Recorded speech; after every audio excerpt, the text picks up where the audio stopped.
Hey guys, welcome to a brand new video. I know it's been a long time, I've been busy with school, but I'm back now. Today I'm going to be making a butter chicken mac and cheese. So let's get started right now. So to get started, let's first marinate our chicken. So here I have 2 tablespoons of Greek yogurt, and to make a quick marinade, let's put in about a teaspoon of ginger and garlic paste, and then squeeze in about 1 to 2 teaspoons of lemon juice. So now let's get on to the exciting part. Let's start adding our spices. Add in about a half teaspoon of salt. So then about 2 teaspoons of degi mirch or Kashmiri red chili powder. The Kashmiri red chili powder really has this amazing color which adds a lot of vibrancy to your food without much spice. About a half teaspoon of garam masala. So now it has this nice lovely red color. And now finally, add in your chicken thighs. Now let's massage this marinade all throughout that chicken so that the flavors are really in that chicken. You can use chicken breast if you like, but I find the chicken breast is almost impenetrable to spices and marinades. So I would recommend thighs. So now I'm just gonna cover the bowl with plastic wrap and let it chill and marinate for at least half an hour. So now let's get on with our sauces. We're gonna start making our butter chicken sauce.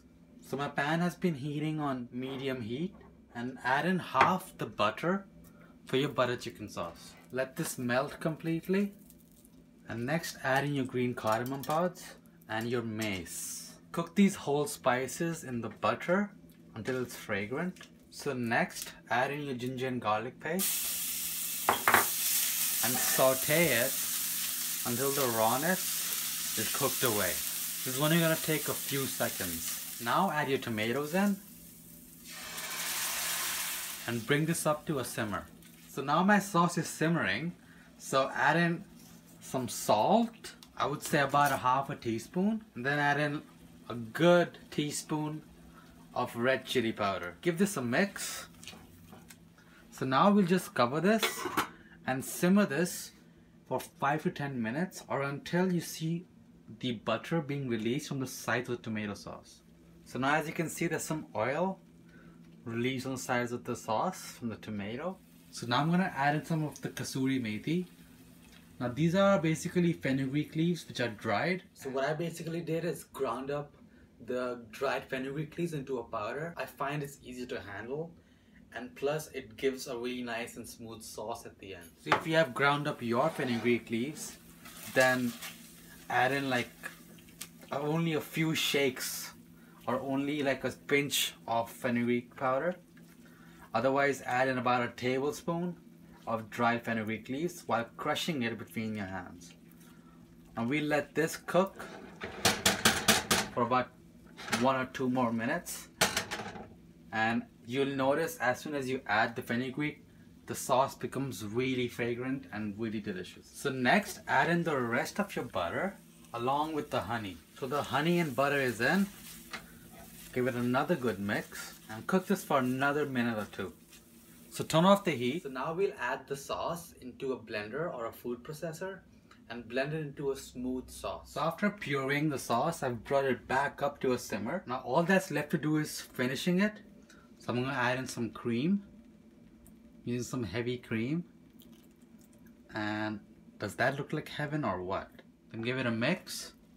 So you can add more if you want, but I find this amount to work really well with the flavors of the cheese and the pasta, and it's pretty good. But you can always experiment and see what you like. So after that, garam masala, a little pinch, and your sauce is ready. Let's set this aside in a bowl now. So add a little bit of water to get all of that sauce from the inside of the blender, and I really want all that flavor in my dish, so I recommend you do the same. Now let's go to sauce number 2. Let's start making the roux for our bechamel sauce.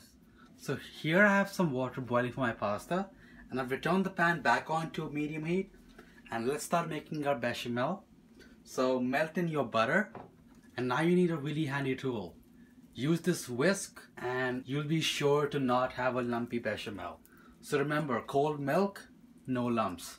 So our butter is melted, add in your flour and whip this up until all that flour is combined with the butter. And just cook this for a few seconds up to a minute until the rawness of the flour has been cooked up. It's almost gonna smell a little nutty and it smells really good. It's from the butter when it's cooking.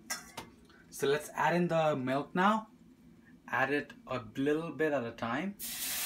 I'm gonna add in a few splashes and just start whisking now. So add in the rest of your milk and let this come up to a simmer and start to get thick. So my water has come up to a boil.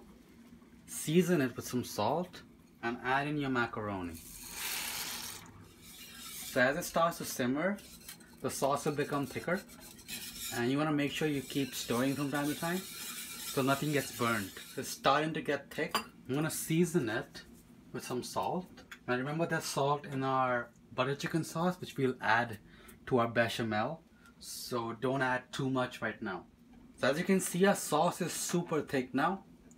So I want to turn the gas off and mix in your cheeses. This is the fun part. So I'm going to reserve some to go on the top. That should be a good amount. And same for the mozzarella. Now mix this until this cheese gets all melty and you have a nice cheesy sauce. That's looking great. I love that. Now for the fusion part, let's add in our amazing butter chicken sauce. All of that. I'll mix this in and you're gonna see the sauce will look just like a cheesy butter chicken sauce. It sounds bizarre, it tastes amazing. Now give this a taste and let's adjust any seasoning as necessary. So seasoning is perfect. So I have my casserole over here. So let's transfer our butter chicken sauce with all the cheesiness right into our casserole. And our pasta is ready as well. So we're gonna just give it a good mix, then bake it. So now add in your pasta. Let's mix this up until it's completely cheesy and covered with that awesome flavor. So this is nice and covered with sauce. Now let's add in our cheese. Just evenly spread your cheddar, your mozzarella. Maybe it could be good with paneer, who knows. So in the meanwhile, my chicken is ready. So as I said, like, it's cooked completely and it's just time to get these awesome charred, smoky brown spots. Let's chop this up into big, delicious chunks. And now that chicken will be our topping when our final dish is done. So you want to bake this until the cheese starts to get a little bit brown. That's happening with my bake right now. So I'm going to add in my chopped up chicken right on top and to really like refresh it. And we're going to cook it for about a minute or two more until the cheese gets a little bit browner. There you have it, guys. I'm really happy with this dish and this is so damn delicious. I'm sure you're going to love this. And the flavors are just incredible. To show your appreciation, make sure to leave me a like or a comment down below.